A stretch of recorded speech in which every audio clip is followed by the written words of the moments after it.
Love That Podcast with your hosts, Pamela and Larry.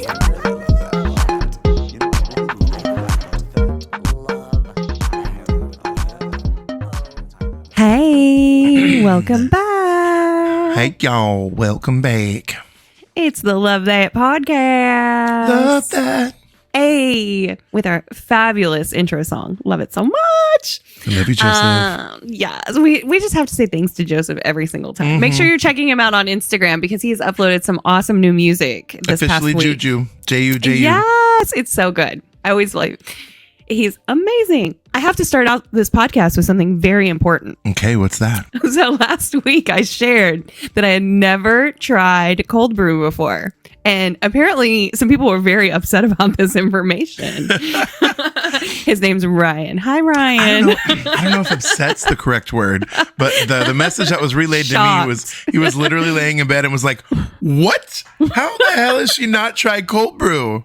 I have the same reaction. So I am a hot coffee drinker.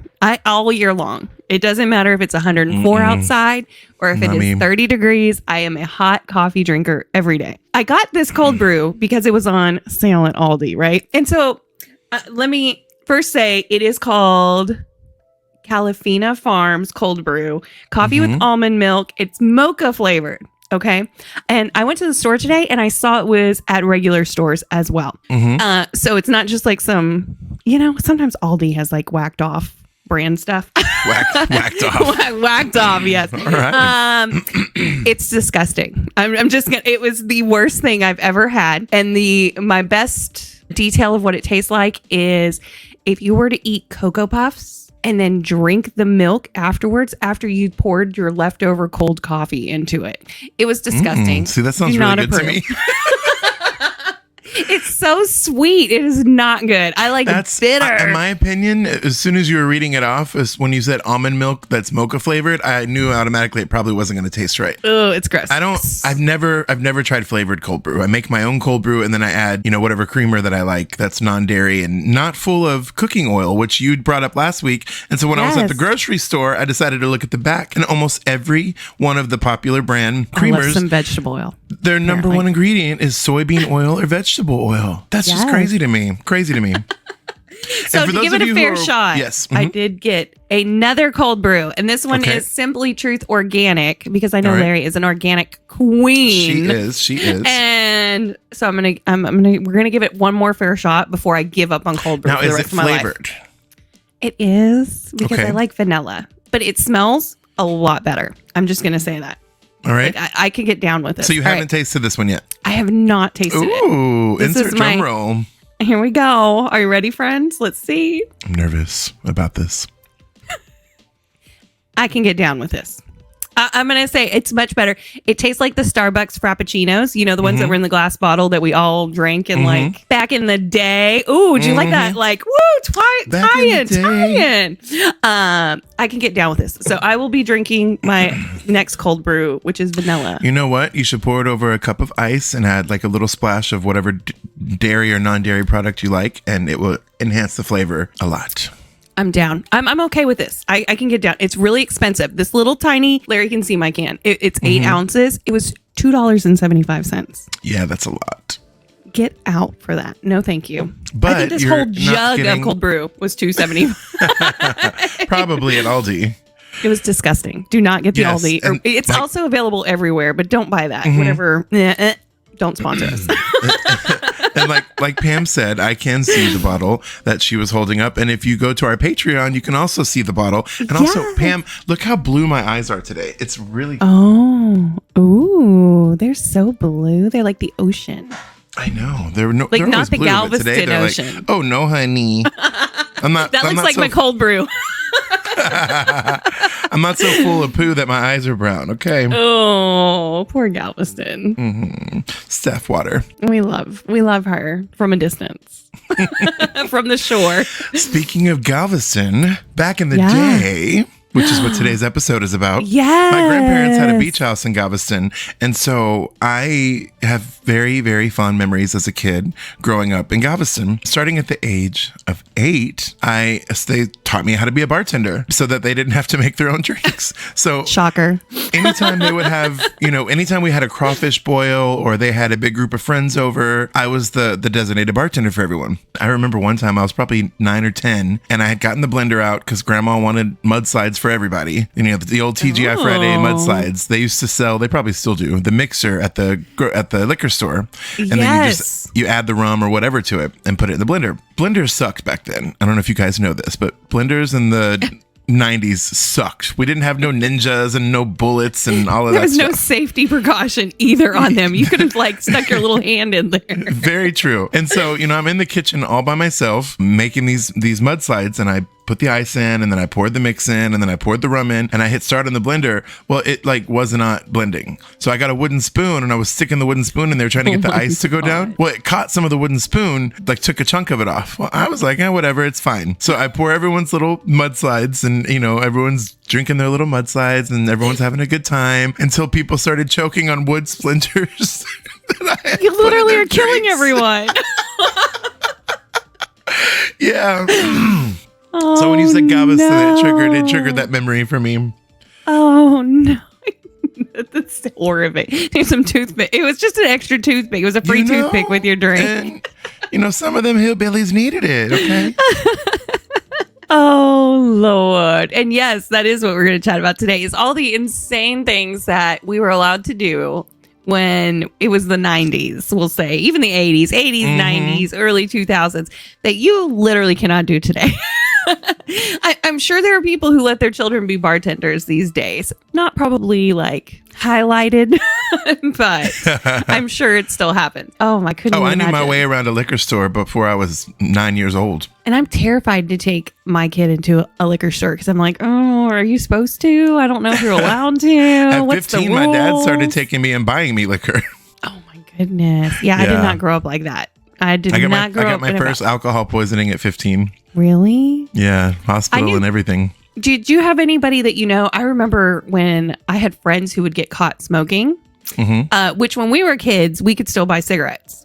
Because there was no law that you had to be 18 or 20. I think you're 21 now. You have to be 21 I think it was cigarettes? 18 when I was a kid. I remember turning 18 and it was such a big deal because I went to go buy cigarettes and they didn't ID me and I was so upset. I'm like, I'm legal now. ID me. Well, I'm a little older than you. So maybe that's the difference. Because I know when I was 14, I was allowed to buy cigarettes. Then then it changed to 16 could buy it under the grandfather law, for your mom or dad. And then it went away for a few minutes and then I turned 18. So it didn't affect me in because we all smoked in the 90s and early 2000s. I was smoking marketing. at 12. It was the cool thing to do. Absolutely it was. So I remember how that was, we would just go in and buy. So, but that was the question, was my friends would get caught with cigarettes and their parents would buy a carton and make them smoke the whole thing. Did you ever know anybody who, gross. No, I saw that on an episode of King of the Hill once, and Bobby, damn it, Bobby, and Bobby got sick. No, so actually, I was very anti-cigarettes my entire life. My grandpa smoked, and I would take his carton of cigarettes and I would put it under the mattress so that when they laid in bed, it would smash the cigarettes and destroy them. Or I would take them and I would flush them. I would throw them into the ocean. Poor fishes. I'm sorry. I give a fish a nicotine high, or there's a dolphin out there somewhere who's now addicted to meth. It was probably mixed in the carton in the little pack. Probably. He smoked Winston Lights. But I was very anti-cigarettes until I turned 15 and started hanging out with a bunch of kids who smoked, which is funny because I was always the good kid in the group. They were all doing drugs and everything else, and I was just there around. I never let them impress upon me those kinds of things. But for whatever reason, I picked up cigarettes when I started hanging out with them. And then I would steal a couple out of my stepdad or my dad's pack a week. Just a couple at a time so they wouldn't notice. And then no, that's not true. I did get caught once, but I had a party at my house once and, and my stepdad smoked in the house. So I allowed everyone at the party to smoke in my house. And so my mom comes home, after the baseball game or wherever she was that night, and the entire house is full of cigarette smoke. And I was like, sorry, it was my friends, and she was still mad at me. She's like, your little 15-year-old friends are to be smoking cigarettes. Stop. Anyway, so then there was one time I don't know, when you're a kid, sometimes you more ambitious. Like, I decided my stepdad worked overnight, so he was asleep in his bedroom, and my little brother's in the living room playing video games, and I decided it was a perfect time for me to go to the bathroom and smoke a cigarette instead of going outside. Because I'm like, there's an exhaust vent. You know, no one's going to notice. So I'm in the bathroom smoking a cigarette, and my mom never came home from work for lunch. Like, she always ate at work, but for whatever reason that day she came home for lunch. And she's banging on the bathroom door, and she's like, Larry Joe, why are you smoking in there? I can smell the cigarette smoke. And I'm like, Mama, I promise I'm not. As I'm like flushing the toilet, she's like, I know you're smoking in there. So I did get busted, but I just lied. And I was like, I wanted to try it, but it wasn't for me. I promise I'll never do it again. And that was the end of it. Oh, wow. Did you ever get caught? I remember my brother getting caught. I feel like I always blamed it on other people, and I got, and everybody believed me because they were like, oh, there's no way you would do that. But I remember we had a Tom Thumb near us when we were growing up. It was in the VHS rental section where you could rent movies, is where all the cigarettes were. If you went into the VHS section where my brother happened to work, he didn't work there then. We have a big age difference. If you went back there, looked at the movies and just, oops, I dropped my purse. You would be right next to the cigarette section. The cartons would just somehow already be open on the bottom level because all the other kids were shoving them in their backpacks or in their purse, and we would just pop them cigarettes in and walk right out the door. Oh, Lord. Can you imagine calling my parents being like, oh, yeah, we caught her stealing cigarettes from the floor of Tom Thumb? I always use the word trigger, but that just triggered a story in my head. I was probably 14, and me and my best friends and girlfriend at the time had walked to Cece's, and my girlfriend, her house was kind of a mess. I hope she doesn't listen. But her house was like, it wasn't, she was 14. It wasn't her fault. It was her parents. No, it was a different time too. And there was money everywhere, like literally like quarters all over, like the floor was lined with quarters. But anyway, one day we crawled around on our hands and knees and picked up enough change to pay for one Cece's savings buffet. Account, sir. That was the savings account. So we crawled around and we found enough change to pay for one Cece's buffet, which at that time I think it was $2.99 plus tax. Now it's like $37.52. No lie. 52 if you want to drink. The three of us walked to Cece's. We paid for one buffet, and they were like, what, there's three of you? And we're like, yeah, we're not eating. We're just here with our friend. She's, we're going to study and do homework while she eats. And they were like, okay. Yeah. Okay. And so we went and sat around the corner where like they can't see you at the cashier stand. And we just had one person go back and forth in the buffet. Well, we got busted. The manager comes over and he's like screaming at us at the top of his lungs, telling us if we don't leave, he's going to call the cops. He was a gay man. And this was like 1998. And I remember I was deep in the closet. And so I turned around and I was yelling at him. I think I may have called him an F word. So he drug us out of the CC's and like he was all sassy, like, and don't you kids ever come back here now, okay? And I was like, screw you, you queer. So right as we get kicked out, my girlfriend's mom like pulls up in her truck, like jumps over the curb. Because I guess I think we didn't tell our parents where we were going or something. I don't remember. And so she totally busts us and sees us getting kicked out of CC's. So now we're like in double trouble. And so she takes us home. She pulls up to my house. She walks me to the door. She rings the doorbell and my mom answers and she's like, I caught Larry Joe getting kicked out of CC's and yada yada. So my mom pulls me in the house, opens up my blinds so that my friends sitting in the truck outside can see, and then proceeds to beat my ass in front of my friends, like spanks the hell out of me like 100 times. And I'm screaming and I'm crying. Oh, it was so embarrassing. Oh, I did not get spanked very often, but I fully remember my problem was, and I think I still have this problem to the day. I like to have lots of options. Like when I'm going to wear clothes or like jeans, I probably in my closet, if I was to add them all up, I probably have like 40 plus pairs of jeans. They don't all fit. They're not all like in but style. They might. They're a little size up, a little size. I just like options. I am one of these people. I remember my mom took me to go get school clothes, right? So when we only went like once or twice a year that you got school clothes.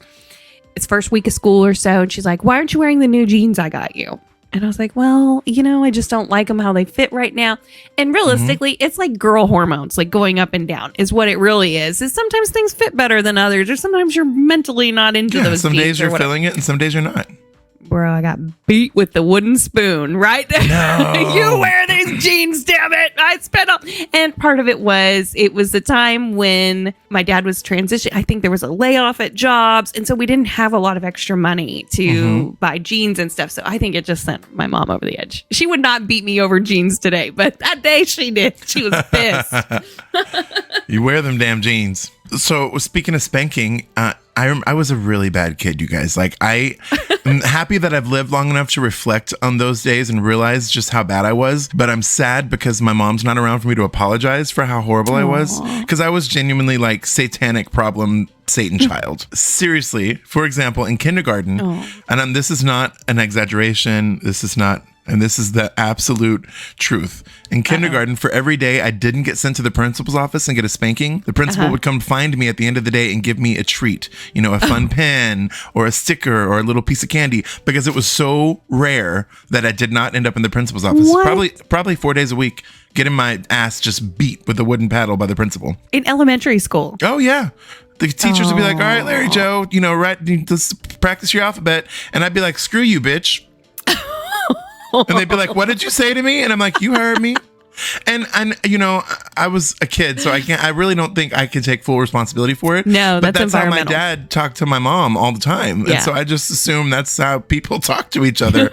And I even talked to my mom like that. She'd be like, come on, time to get ready. And I'd be like, F you. I ain't going to school today. And then she'd have to beat my ass. And then I'd be like, is that all you got? And then she'd beat my ass some more. And then I'm like, okay, fine. I guess I'll go to school. Oh my God. Yeah, that's environmental. Kindergartners, that's a learned behavior when you're in elementary school. Man. And it's even worse though that your principal took it out, corporal punishment on you when I got spanked at least once a year through all through my school years, at least once a year, all the way up until 10th grade when I got smart, because they send a paper home for your parents to sign to get permission for corporal punishment or not. And finally, when I was in the 10th grade, I was like, why am I bringing this paper home?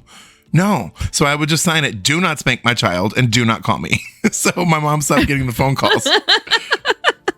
Oh no. I was really good in school, especially in elementary school. I wanted to be like a teacher's pet kind of person. Mm-hmm. But I definitely was not the same at home as I was in school. Like, I was a much better child in school, and then I was a tyrant.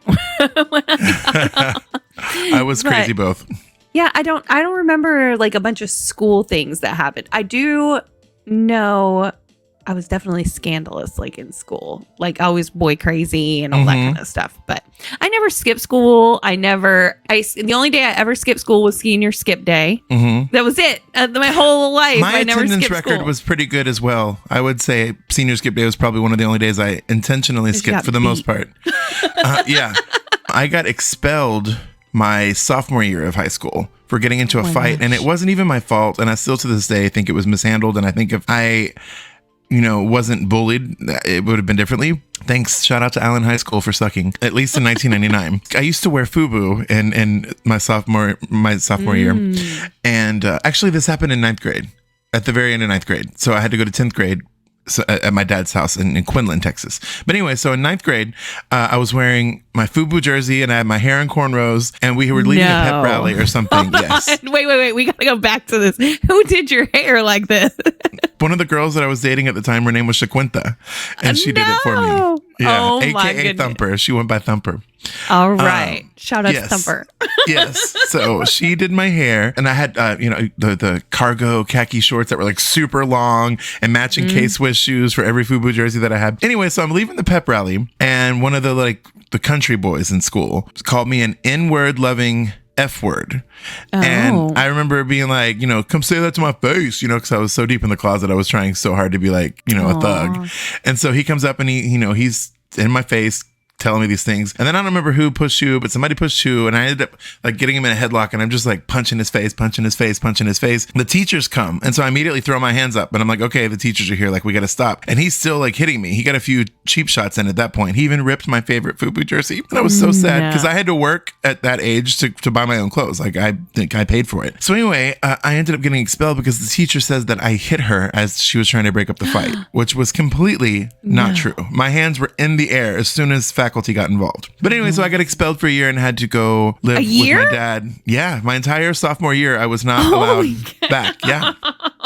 And so then I was allowed back my junior year. I was able to come back and do my junior and senior year back at Allen. But my sophomore year was spent at Quinlan High School, where everybody was either on meth or pregnant or both. That sounds interesting. And who knew you were so hard? I had no idea. I was so deep in the closet that I was trying so hard to be like a thug. I was like a person you weren't. Yeah. Yeah, absolutely. I also got busted selling cigarettes in Allen, and the school resource officer made me forge my mom's signature on the paper and just told me I had to clean up the cafeteria after lunch every day for the rest of the school year, and we would call it even. Oh. Yeah. So shout out to him. My mom never found out that I got busted selling cigarettes in school. Wow. That's interesting too, because even when I was in school, I remember nobody was really, you might have had the one or two exceptions. No one came out as LGBTQ plus. Oh, for sure. There wasn't all the extra identifiers at that point. I remember it was my senior year and someone came up to me and was like, hey, I have something so important to tell you. And I was like, oh, what? What is it? I'm so excited. I'm gay. And I was like, oh, well, congratulations. Hooray. You know what I mean? But that was the first person I can remember where I'm like, oh, they've come out. You know what I mean? It was exciting that they came out to me as well. It was definitely a different time there where you kind of would have put yourself in a different category as well had you come out in ninth grade. You know, it's funny. I actually came out at 14, I think. However old you are right before you start 7th grade. I remember it was the summer after 6th grade. I was at the little public pool, and I remember there was a lifeguard there. I just was so fascinated with him all summer. I would just go and just stare at him. And I was literally walking home from the pool, and it was the day before the first day of 7th grade. And I remember being like, okay, something's definitely different with me. And then I remember being excited about being in athletics and being in the locker room for school that year. And so that's when I knew. And so I came out to my friends, actually. I came out to my closest friends, Brandy, Candy, and Ashley. I told them all that I was, gay. They accepted me. And then a few months later, Brandy asked me to be her boyfriend. And I was like, well, you can't knock it till you tried it. So I went back in the closet until I was 17. Wow. But I still had dudes on the side sometimes. Sorry, Brandy. Oh, that sounds like such a stripper trio right there. Brandy, Candy, and Ashley. So I was on you remember Rick D's in the Morning or whatever? It was like a national syndicated top 40 show. So I was on it one time because I'm a whore for publicity. So I had submitted my information and I got picked to be one of the people that's like, all right, y'all, coming up next is Backstreet Boys. All I ever wanted. Shout out to my friends Brandy, Candy, Tiffany, and Ashley. And then the DJs are like, it sounds like the Mickey Mouse Club. Which is funny because I know some of these people, over the years I've met them. And they are not the stripper trio, but just their names are perfectly there. They are not. Earlier, you had mentioned blaming things on big kids, and that reminds me of a story. Yeah. There was the old abandoned school. It was the first school in Allen ever built. It was like grades kindergarten through 12th grade, all in this one building. Wow. It had been abandoned for 30 years, and it was super creepy. There were still desks and books and things like that. Me and my friends would go break in and hang out there. I think we spray painted a pentagram, and we would try to hold seances there, and stupid. The movie The Craft came out, and so all of a sudden everybody was gothic. And so and Hot Topic was big, so we were all in our black stuff, spray painting pentagrams, we're so cool, smoking our cigarettes. So rough. Yeah, and so we had just happened to be there during the day one time, and we hear the door open, the actual door, not the window that we would sneak in, and we hear adults talking. It's definitely like a realtor showing a potential somebody who's about to buy it or tear it down or something. We were hiding. We're smoking cigarettes in there, so it's obvious that there was someone there recently. So I remember her being like, damn it smells like cigarettes in here. These kids keep breaking in, smoking cigarettes in here. And then they finally turned the corner, and there we were, and my friends are like, what do we do? And I'm telling you, we were 15, pushing 16. Oh, no. And so we're not little kids, right? Whatsoever. Right. And I remember looking at my friends and I was like, follow my lead. And I just started crying, and I was like, oh my God, I'm so sorry. The big kids made us do it. And when they heard you come, they ran off and left us here. And I'm so scared. I want my mommy. I don't know what to do. And they were like, oh honey, I'm so sorry. Here, you go on and leave. Get out of here. I'm so sorry that happened to you. And they just let us go without calling the cops or nothing. So I have definitely blamed things on the big kids before to my advantage. You were talking about going to the pool or breaking into these places and stuff like that, which is just, we can't let our kids do these things anymore. Yeah. You know what I mean? I was gone all day long as a child, and my mom had zero idea where I was. And we're talking 8 years old, 9 years old, 10 years old. I was just gone. She dropped me off at the pool every day of the summer break with $3 for some chips and a soda and a nacho during adult swim time. Yeah. And then the rest of the day you had to put your own sunscreen on. You had to make sure, like it was all on you to figure this out. Right. We didn't do that. What was that? About. I was putting baby oil on. That was too expensive. We didn't get sunscreen. I couldn't imagine just dropping my kid off at a swimming pool and driving or the away. Mall. I mean, hell no. At 12, my mom would drive me and all my little friends up to the mall and drop us off, come back 6 hours later and pick us up. Do you know what we did in that 6 hours, Mama? It wasn't good.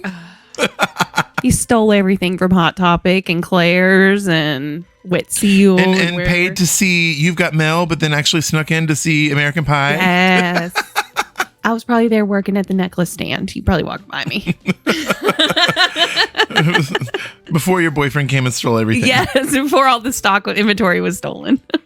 Did you ever buy a class ring? I did. I don't know where it went. I made my mom get the most expensive one that they made, and it looked like a Super Bowl ring, and it had like a big black onyx stone in the middle, and I wore that thing all the time because I loved it. And then about 6 months after high school, I was working at Walmart, and I looked down one day and noticed that the stone was missing. Oh. Yeah, and so I just put it in a box in a closet until years later, and I ended up pawning it at one of those We Buy Gold places. Someone told me years later, like, those things have warranties, like you probably could have gotten the stone replaced for free. And I was like, I did not know that. I'm pretty sure mine broke just the same, by the way. I lost my mom's, and I remember to this day she was so upset with me about it. I decided to steal it off her bathroom cabinet or wherever she kept her jewelry, I don't remember, and take it to school for show and tell. And I put it in my backpack, and it was never ever to be found again. Oh, I think I lost my mom's too, as well as you say this story, because my mom didn't get like a class ring, but she had received a ring for being in like the National Honor Society, which also we're talking about somebody who graduated in like the 60s. So this was an old ring and everything. And I loved it. It had a beautiful blue stone. I don't know where it went. I think I just set it down somewhere and, disappears into thin air. Yeah. Sorry, Mom. Did your parents ever leave you home alone? Like for extended periods of time? All the time. Really? And my mom yells at me when I even bring up the idea of like 10 minutes, are we like there where we could like run to the gas station and get gas real quick or something? She left me all the time by my house. She's like, no, you can't leave him by himself. I'm like, okay, I'm not. My mom, she would leave from time to time, but it was like a weekend away. Like it was planned. Like she would have neighbors come by and check. And this is all the way up to I was 16, 17. But that one year I had to live with my dad when I was 15, he would go away for long periods of time. Like, I don't know if it was like, I don't even want to speculate because I don't know if anyone from that side of my family listens, but he was up to no good. And he would literally leave $20 on a coffee table with a note that says, I'll be back. And he would be gone for 3 weeks. And so that $20 had to last me 3 weeks. And he would leave me his car. And at 15, I would drive myself to school. But, I was 15 and home alone for 3 weeks at a time, sometimes longer. Wow. And I remember one time I was home and I was cooking spaghetti and they had like a gas stove. And so the flame hit a paper plate and caught the paper plate on fire. So I panicked and I ran outside and I stomped the paper plate out and went back into the mobile home. And so I was in the mobile home for about an hour. And then I remembered I had to go. My dad used to raise fighting roosters that he would take to Oklahoma and fight. Stop it. Which it was legal back then. Not saying it's okay, because it's not okay by any means. I do not condone this. But part of my responsibility when dad was gone was to feed and water his roosters. And so I remember I had filled up 2 jugs of water that were about 2 gallons each. So I had like 4 gallons of water. And I'm wearing flip-flops, pajama pants, and a t-shirt. And I step outside and the entire 3 acres around my house is black. Oh my God. Because everything had burned down. Except for, and you guys, I'm not religious, so I don't know what I believe in, but something was looking out for me that day, because there was a space about 1 foot wide around the house and around the chickens that didn't burn. Oh my everything else. And the neighbors are outside with their water hoses spraying, and I'm there with my 2 gallons of buckets of water, and I'm pouring it up and stepping the fire out with my flip-flops and burning my feet and melting my shoes. And the volunteer fire department showed up 3 hours later after the fire was put out. So when my dad finally came home, probably a week after that, as soon as he pulled in the driveway, I could hear him screaming from his car in the house because he was like, what the F happened? Like, the entire yard is black. And I think I remember that day because he had been gone so long that time that like one of my mom's friends was like over to check on me because she was like, this is not okay. And I actually remember they were there when my dad pulled up and they got into a fight because they were like, you shouldn't have left him here this long. Like, what the hell? But yeah, I almost burnt down my mobile home. Sorry, the one my dad still lives in. That mobile home has been through it, and you almost canceled it. Yeah, and myself. I mean, those things burn up so quick. If it would have caught on fire while I was inside, the chances of me getting out are not great. Holy cow. So there was definitely something looking over me that day. Whatever that something was, I may never know. Oh my goodness. Did you ever get into prank calls? Oh my gosh. Yes. We did do prank calls. I told you I was boy crazy. Always have been boy crazy. Even like elementary school days of boy crazy. Like I always was. I remember we used to call like the boys and we would have full like conversations and not tell them who was calling. And it would be like, oh, you look so cute in science class today. We should meet behind the playground or whatever. And they're like, well, who is this? And you're like, it's your secret admirer. And we would and sometimes these conversations would last like long time, like hour, 2 hours. And it's like, how stupid were we? We were really dumb. Mine were a little bit more mischievous. Looking back on it now, it's kind of like sociopathic. So I had, when I was 14, 15, bought this Chalkboy FX was the brand. And I don't even know if they're still around. But they were big. I know what that is. They were big on Home Alone is where they got their start. Because it was that little recorder and he would record himself and you could change the voice, play it in reverse, do all kinds of crazy stuff with it. Well, this was years after Home Alone. I wasn't a little kid anymore. And they sold these phones. And all you did was plug your phone into this little Chalkboy FX thing and then plug that into where your phone would normally get plugged into. And there was like 10 different voices you could pick. And one of them was like the scream voice. Like, do you want to play a game? Like real creepy. Kind of like my voice right now.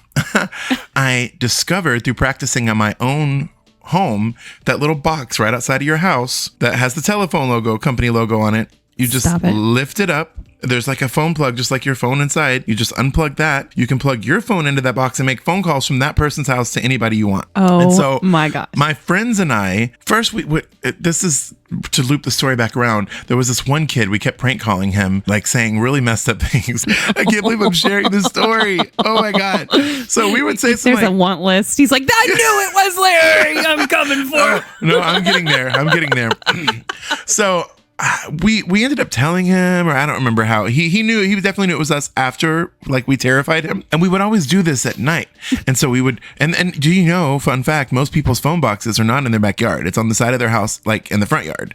So we never like broke into anybody's backyards. We were still on their property though. So we were in the wrong, not condoning what we did. So I would go and we would do this late at night when not people were awake. And this was before Ring doorbell cameras and, things like that. And so we would sneak up to the side of their house. I would lift up the little box, unplug their phone, plug mine in. We would just dial a random number in the same area code and local number. When they would pick up, we would just start saying some messed up stuff with the little voice changer. And then we would hang up, plug their phone back in, and then run. And 9 times out of 10, as we're running, the people are already calling them back because caller ID was already a thing at that point. And so then they're getting phone calls like, what the F? You just called us and like said all this. And the people are like, what are you talking about? And so we did this for months and nothing ever came of it. And then one day it was during like fall break or spring break, one of those times when we were out of school. I remember one of my friends is like, let's do it. And it was during the daytime. And I was like, no, we're getting too ballsy. Like, let's keep to doing it at nighttime. We haven't got caught yet. Let's not. And she convinced me. And so we hit a house.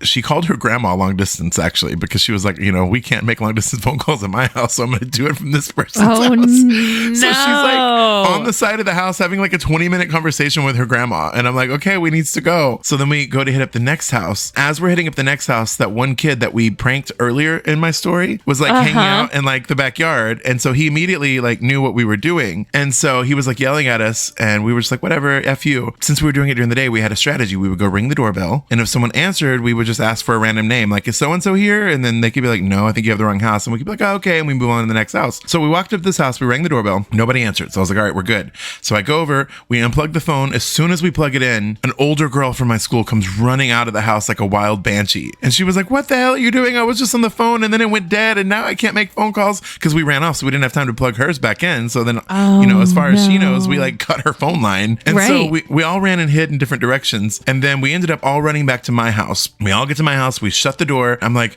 oh, we're safe. Well, the little kid, when the police showed up, narked us out because he was like, I know who made the prank phone calls, yada, yada, yada. And this is like, I'm telling you, this is probably the second time ever that my mom came home for lunch. But my mom comes walking in the back door right at that very moment with a bag of McDonald's. And she's like, Larry Joe, I got you a Big Mac. And right about that time, our police, open up. And so me and all my friends go run into the bedroom and hide. My mom's like, what are you doing? And so she opens the door and the police tell her what happens. I'm so lucky. She pulls me out, makes me talk to the police. I explain to them what happened. They confiscated my little voice changing phone and they let me go with no other penalties or fines or anything. And then my mom drugged me and my friends to this girl's house, made us ring the doorbell and face her and apologize. And then I also had to see her at school for like the next year or two until she graduated. Ugh. Oh my goodness. I can't believe you guys have learned. Bad kid. That's great. Caller ID makes me think about, so growing up, my parents were very conscious about what they spent money on. Mm-hmm. And one thing they would never spend money on would be extra things for like earphones. Uh-huh. So we never had caller ID growing up, ever. And I think it was like $5 a month. And they just never would pay for it. Mm-hmm. Which, to my advantage, it was amazing. And I tell my mom, she knows this. To this day, I go, that was your biggest mistake, was not paying the $5 a month, because I called you from all over Dallas, Fort Worth, and told you I was at someone's house when I was never at that house. Just calling from Tigger's Tattoo Shop in Deep Ellum. Oh my gosh. Do you remember when you used to be able to go to Deep Ellum when you were a teenager? Oh, we started going there at 15. Yeah, and you could get into trees my girlfriends and stuff? would get tattoos. Oh, I could never, because my mom would murder me. I got one at 16. My first tattoo was at 16. It was a matching tattoo too. Oh no. With a high school friend. Okay, so that's not bad. Fine. That's not bad. You and I have matching tattoos. We sure do. I'll put the picture up on the screen. Oh, aren't they so beautiful? And yes, we would go to tattoo. I remember going to trees, and I mean, there were naked people on stage with all these minors in the audience, and I'm just like, and at the time we were like, what? Holy cow. I mean, this is so that was cool. Something you had never seen before, except for in the static of Showtime. Because now if I was in a nightclub and there was a minor there and naked people, I would be like, we need to go. It's time to I'm not trying to catch a case. Hell no. I can't believe that was just, and that was the radio station would put it on. And it was like for 16 and up could come. My 16-year-old little girlfriends that would get the tattoos were all having intercourse with the tattoo artists who were in their 30s. I mean, it's just crazy to think about, man. It's like the Demi Lovato song. / early 2000s. So speaking of caller IDs, I was one of those kids. I started working at a very young age. And so my mom's like, you can do whatever you want with your money. Like she paid for like my car insurance once I got old enough to have a car and things like that. But she was like, if you want school clothes, buy them yourself with your money. You know, if you want a pager, buy it with your money, you know, all those things. Oh, pager. And so I had a pager, but I also had my own phone line, and I had a pimped out phone line with like 4 lines and 4 different voicemails.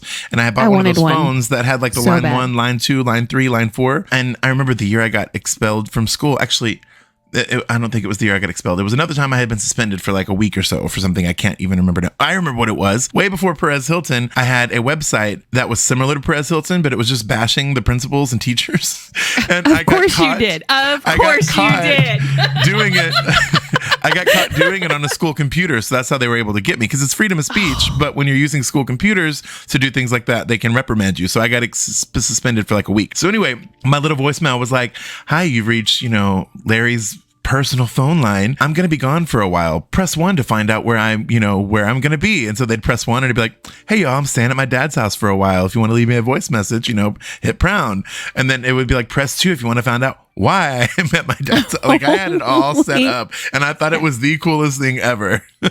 Oh my God. Do you remember? I used to call, my friends and I used to call into the dating phone lines. You remember Oh my gosh. where you could, and they would all voicemail. Like you were not, like they didn't know your phone number or how old you were. Oh, I've done that before. Oh, don't even get me started on the internet. Did you ever meet anybody? With young teenagers? No, I don't think so. I have for sure one time that I can recall. I for sure met people off the internet. Mm-hmm. That I had no business meeting or talking to. I lost my V card at age 14 to a man that I met on Yahoo Chats, and he claimed he was 18. But when I got older and wiser and started doing the math, and like he had like his like high school tassel hanging in his car, and I added up the year of when he graduated versus what his age would have been, I think it was closer to 28. Wow. Yeah. That's scary. Yeah. Very much so. But the only man that I met off those like phone line things, he told me his dad was an ex-football player, and he randomly showed up my People You May Know the other day. And we met a few times, and then, you know, this was like 2004, 5, 6. Mm-hmm. And I haven't thought of him since. Actually, I took you with me to go watch him play in his band in Deep Ellum, and he was super weird. Like he barely came over to say hi to us. And then we got a psychic reading afterwards, and you were like, "This is total BS," and I was like totally believing it because they were talking about my mom, who had just recently passed away. But I don't know if you remember that. But yeah, so you actually have met this person before. So he was really weird that day. Like he invited me to watch his band play, and then like barely acknowledged us, and like came over and was like, "Hi," and like walked off. And so I think you were the one who suggested maybe he was in the closet and like his bandmates didn't know. And I was like, it could be. Just recently, like a few months ago, he popped up my People You May Know. So I clicked on it. He is a married man with many children. Oh. Yeah. Married to a lady. Yep. Oh. Well, okay. Get off. You know, whenever for him it was a phase. I guess. No, it's a DL. It's on the DL, babe. That's all. Yeah. Oh my goodness. Yeah, I had no business being downtown. There was never a reason to be downtown, but I recently just took my family to downtown Dallas. We used to have in the West End, which I always thought was this like magical place as a teenager. It just looked fun. That's where I wanted to go when I was old enough to drink, and I wanted everyone just looked so classy. Wrong. But they had a place, they had Johnny Rockets. So if you're from Dallas, you know you're going to go, oh yeah, that burger place that was down there. And we used to always go after we'd drive around Deep Ellum, and then we'd go make our swoop in the West End. Then we'd go to Johnny Rockets to eat. And in San Antonio, they still have a Johnny Rockets. That's how we got to go. So I had a little reminiscent moment of my past while I was there eating some chili cheese fries. It was delicious. They're no longer. They just got demolished last year. But Speed Zone over there off 35. Oh my gosh, it's gone? Completely like flat. You could never tell it was never even there. They had a Johnny Rockets inside of there. And I think 2018 or 19, Matt and I had a season pass because it was $40 for a season pass, and you could go as many times as you want. All the arcade games were free. You could do all the go-karts for free. Everything for $40 a year. We paid for Matt and I, every Monday we couldn't think of something to do, we would go there. And so I had Johnny Rockets like 30 times that year. Oh, I love some Johnny Rockets. Wasn't that the place where it had like the speed car where you could drag race? Yeah. Yes, that was so fun. Oh, I'm sad it's gone. Yeah, completely demolished. That's why kids have nothing to do these days. And we're all like, why are they on Snapchat and being scandalous? Yeah, because they have nothing to do. And we won't drop them off by themselves like our parents did. Yeah. Well, Six Flags the CEO just announced they're going to raise the prices because they've basically become a teenage daycare and they're tired of having to deal with all the teenagers there without parents. So they're going to raise the price, hoping that, I guess, teenagers can't afford to go anymore. Is that the outcome? I don't know. I mean, when I grew up in Duncanville, we were near Six Flags. And oh my gosh, what was that? Dang near 25 years ago, plus years ago. My parents used to drop me off every day at Six Flags. Every day, as soon as they opened, I was dropped off in the little roundabout and they left me there with my season pass and a few dollars. I barely ever made it in the doors. We spent most of our time smoking around the lake that was out front. I'm sure that was a great appearance for Six Flags. I'm sure they loved having a bunch of like burnt out teenagers chilling on the front lawn next to the big lake. We knew all the restaurants that we could walk to. Like there was a Subway in walking distance, Steak and Ale. They were all right there. Oh, Steak and Ale. Oh, I used to love some Steak and Ale. I miss the salad buffet. And then you got to meet the boys that lived close within walking distance. So then we would just walk to their house. Scandalous. How did we do it without Grindr? I know. So organic. It was organic. That was when I got my first. That was actually the first time I got a hickey. So speaking of stories of when I was a kid, I have a really special Am I the Asshole this week for you. Are you ready for it? I'm ready.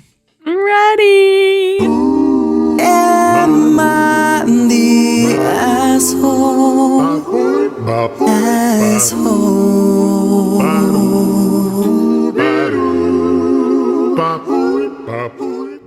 As we talk about things from our past, I was trying to think of ideas or things that happened when I was a teenager or a young adult. I realized I have an Am I the Asshole? And it's a true story. It really happened. Wow. And I can't wait to hear what you think.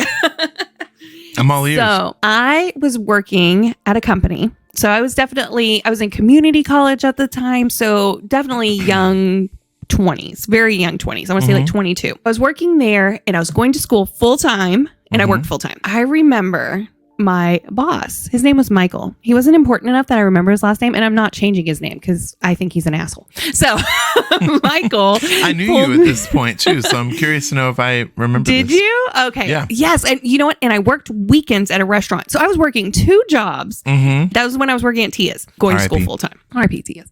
So my manager pulls me in to the conference room, and I've never been in trouble for anything. I've always show up to work on time. I was a good little employee / student. And he says, so we have been noticing that you buy a lot of shoes and clothes. You know, I want to know what you spend your paycheck on.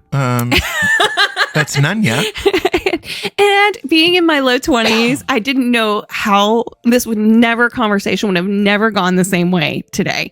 But back then I didn't know what to do. And I'm like, well, I have bills. I mean, I have a cell phone, I have a car, I have insurance, I go to school. Like, I have bills. I happened to live at home at the time, so I didn't have rent or anything. But he is lecturing me about how I should not be spending my money on frivolous things like clothes and shoes and purses. And that he wanted me to list on a piece of paper all of my bills and expenditures so that, because people were noticing I was not spending my paycheck wisely, is what he was saying. Wow. And so as we think back in the day, I always think, I'm like, there are things men have said to me or thought that they were entitled to say to me that today you cannot get away with. You can't get away with that conversation with anyone. And for the record, I've always been a bargain shopper. My clothes were always on sale or clearance or thrifted. Like, I'm a good shopper. Rack, Ross. I'm a great shopper. Yes, I had shoes that were super cheap. They were cute. They were kind of funky, but they were fun. You know, why the hell did I list all my expenditures out for this man? I don't know. Michael, I think you're an asshole. But we're going to see what Larry thinks. I agree. That's not your place. You don't need to mansplain to me how to spend my money. Like, GTFO. He wanted me to open a savings account, and he didn't know what was in my bank account or how much was in a savings account or any of those information. Yeah. But he felt like I should be saving things and doing things the way he thought so. Well, Michael, I hope you saved your money, and I hope that you're living well, and I hope that you're not still an asshole. He probably is. Probably. I'm going to look him up. I don't even remember his last name, but I'm sure I know someone who still knows him, so I can figure out what he's doing in life.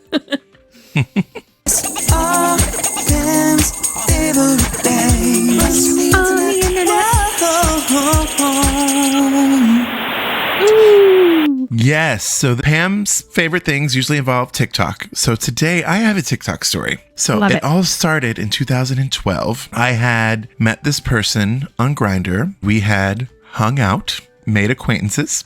And so I think we only hung out that one time, but we were Facebook friends or something. I don't remember. And so he ended up, I think, moving away to pursue a music career. Like, he does house kind of indie music, kind of electronic. I, followed him closely, and, his music that he was putting out was pretty good, actually. He put out a really decently song that went popular in 2014. Not really mainstream, but if you go to nightclubs, you may have heard it or whatnot. Anyway, that same song that he put out in 2014 is now blowing up, and it's all over TikTok and Instagram Reels. It's in all the background videos. And so I got on TikTok last night and I searched his name, and it's hundreds of thousands of videos, and they all have hundreds of thousands of likes. So props to him.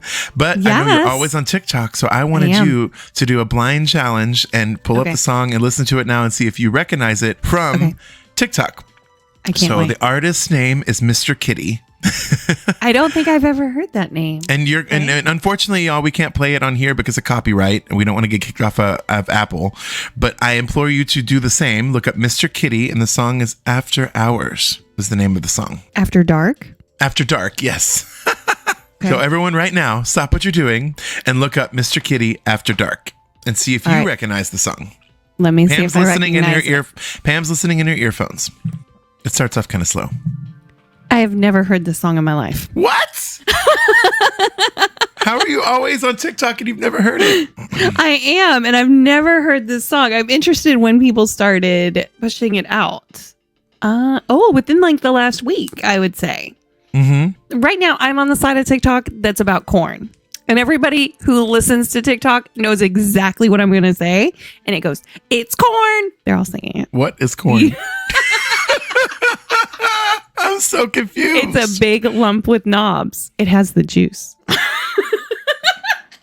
If y'all could see my face right now. I know someone is listening that got this and they're on it. There's this little boy. He did an interview with a man. He was interviewing him and he was eating his corn at the fair or like some kind of festival or whatever. And he was like, "Oh, what's your favorite?" And he goes, "It's corn." And then somebody made it into like a remix. And so that's the only thing that is on TikTok right now. If you're on corn TikTok, you know exactly what I'm talking about. It's all about corn. And I bought corn today because of the kid that loves corn. Oh my gosh. Corn should pay him. I know it sounds crazy to you, but there is a whole like people that are into this little child.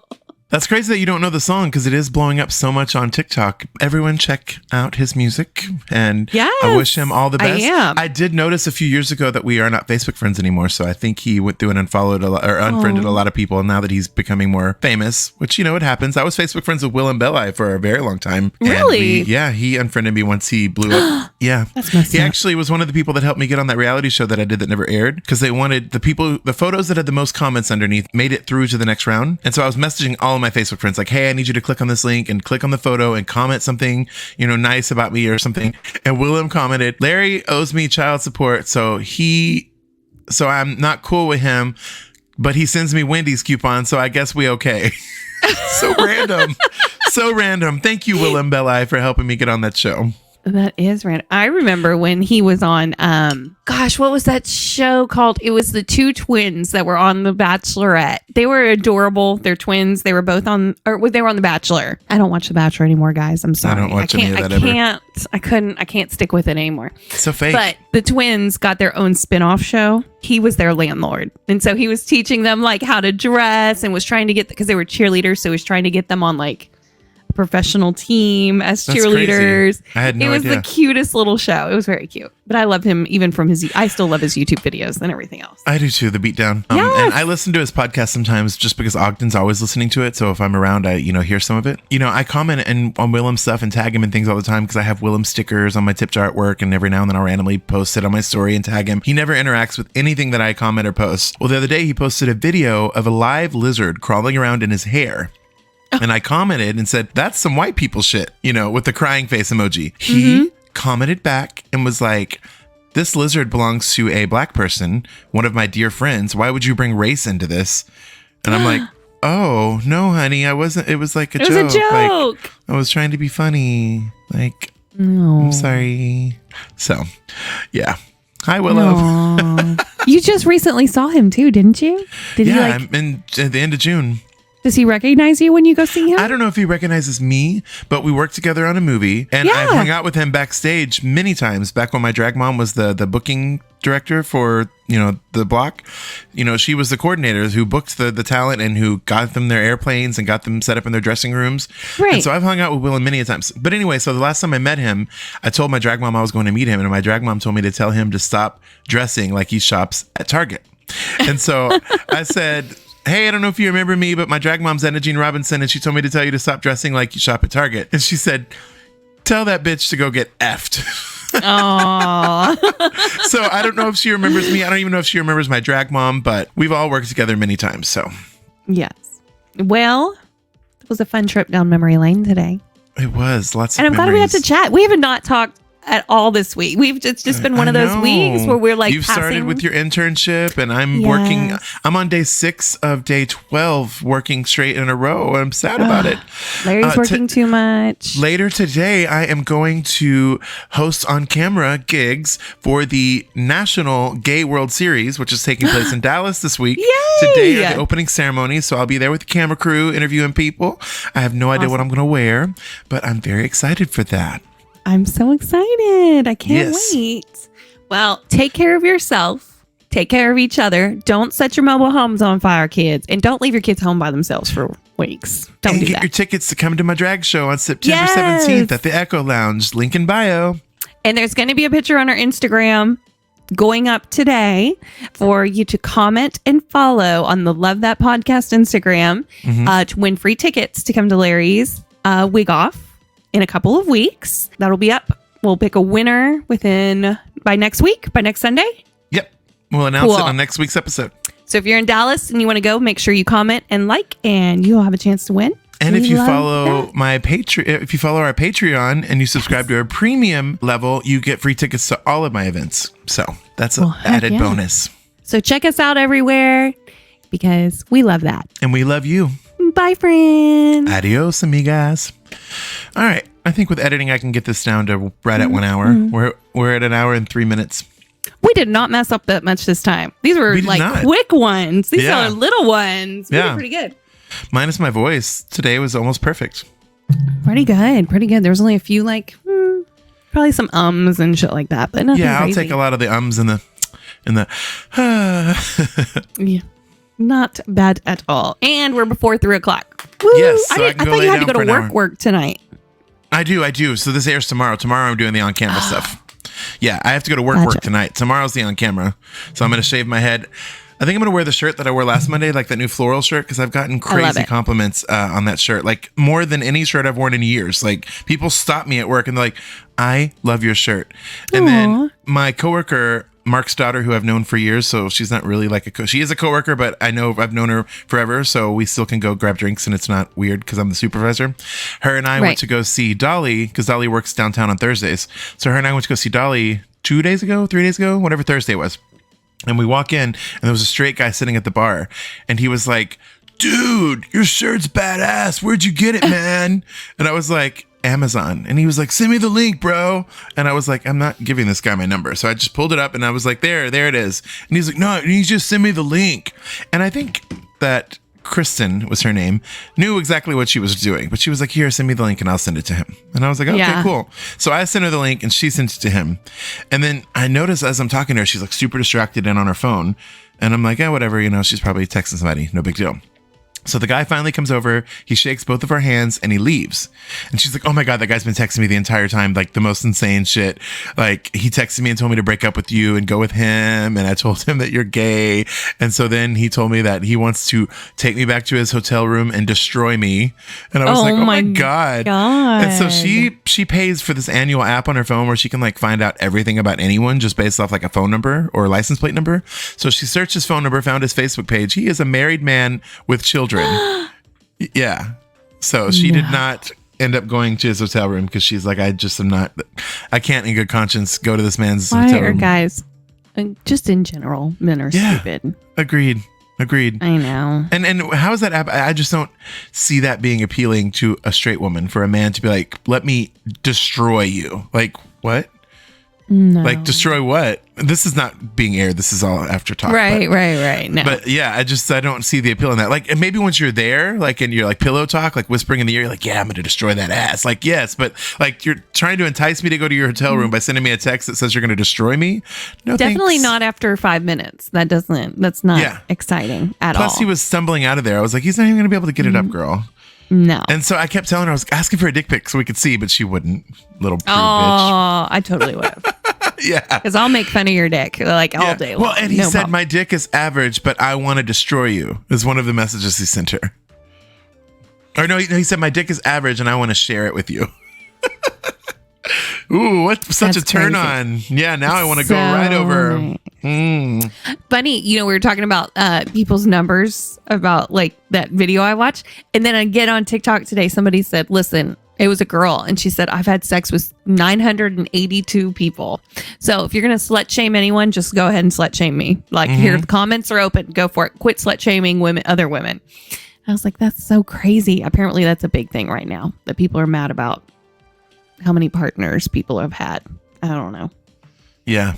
Well, remember, I used to just put the infinity symbol. When it would ask how many partners you had, I just put the infinity symbol. It never I'll ends. never forget. I hooked up with this guy one time, and this is a story I should probably share on the podcast sometime. But he was like crazy, like not crazy bad, because it's not a bad thing. But he was like inspecting my genitals before we could continue. Like, do you turn the light on? He like was pulling things around and like lifting things. And I was like, what are you doing? He's like, well, I work in an STD clinic. So he's like, I like to inspect the guys before I let them go any further, because I know what to look out for. And I was just like, okay. So we did our thing. It was awkward. We never called each other back. Flash forward, like a few weeks later, I was going to the club, and they always have vans outside that test. And so that's usually where I get most of my testing done every couple months. And so there's already someone being tested in the van. So the door's closed. I can't see anything. And so the person outside the van hands me a clipboard. And I always lie on that thing when it asks, have you had unprotected sex? And do you do drugs? I always lied and said no. But for whatever reason, this particular time, I was like, yes. How many people have you had sex with this year? I was like 25. And it was like, do you do drugs? I was like, cocaine. Do you have unprotected sex? Yes. So the van door swings open, and the person doing the testing is the guy that I had hooked up with prior. And all my skeletons were out of the closet on that piece of paper that he had to read. Yeah. So. Oopsie. Anyways, all right. I'm going to get up here and go take me a little nap. Yeah, go take a nap. You got to go to work in a little bit. Well, thanks for getting it done. I know it sucks. Absolutely. As soon as I get home tonight, I'll start editing it. I'll talk to you soon. Love you long time. Bye. Bye. Talk later. Thanks for listening to Love That Podcast. Hey, make sure you leave a 5-star Apple review and subscribe wherever you get your podcasts. Oh, and while you're at it, why not share this episode with at least one person you know who needs a good laugh? We'll see you next time.